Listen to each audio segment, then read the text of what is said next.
जवना बनवली, कोने के थाली में जवना बनवली।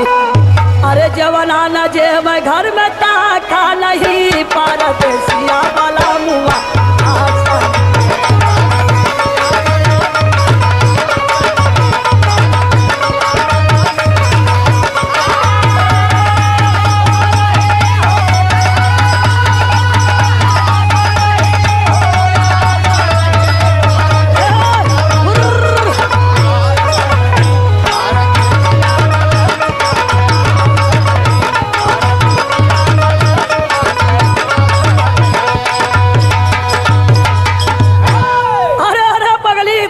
घबराहट बाड़ू।